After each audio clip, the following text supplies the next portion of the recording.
let's discuss women in leadership. And we know it's important, but tell us from your perspective why it's so pivotal, why it's so important. Well, as one of my interviewees, CEO, mentioned, well, why would we not want to bring on women leaders or women and develop women? They're half the population. And so they represent a talent pool that has been often untapped. And yet we know that women have been increasing their educational levels. So we have something like 51%, I think, is the current percentage of women that are graduating with bachelor's degrees.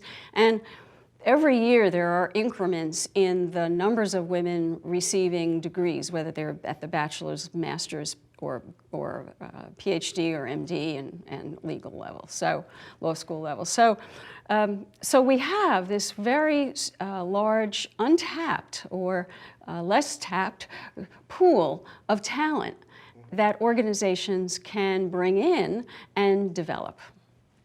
And tell us a little bit how leaders can help increase the number of female leaders, and perhaps how does it vary by industry or other dimensions that are important to think about in terms we think about the variation of women in leadership roles? Well, clearly C-suite and board of directors have a role to play in this, and their role is to ensure that they can inculcate an inclusive culture in the organization. Inclusive culture so that all people feel included. And we are beginning to see some research on the value of having an inclusive workforce because they appear to be more engaged. And so we know that that's important. So there's a role that top-level leaders play. There's a role that male leaders play as well, because they have most of the time, women at high levels are reporting into male leaders, and they have a role to play so that they are providing women with the kinds of experiences that are really critical and important, whether it's mentoring or key developmental experiences or other kinds of experiences. There also is some indication that women gain in confidence, and they're able to, in fact, their performance may accelerate even faster by having mentors inside the organization at high levels.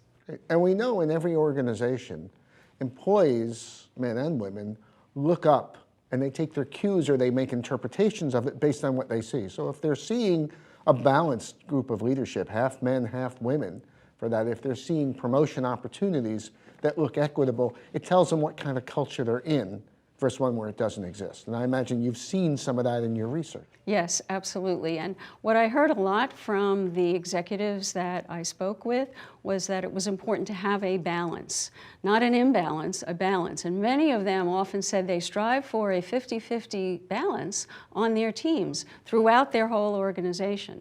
So, you know, it's harder to do in certain industries. So we know, for example, in certain male-dominated industries currently, such as STEM fields, it's very difficult to bring in women in STEM. But there are wonderful efforts underway now to try to bring in, certainly to be able to educate younger women at an earlier age in STEM fields, but also to be able to bring them in in special programs. One of the things that was also very interesting to me from the research was that when I interviewed a large number of STEM executives, and these are people in C-suite or one or two levels below C-suite in STEM fields, certainly the women were very clear about the need for more women in STEM, but most of the males explicitly stated that there was a great need for women in STEM fields and that they were taking extra efforts to make sure that they were bringing in women in STEM. There was a real consciousness about it.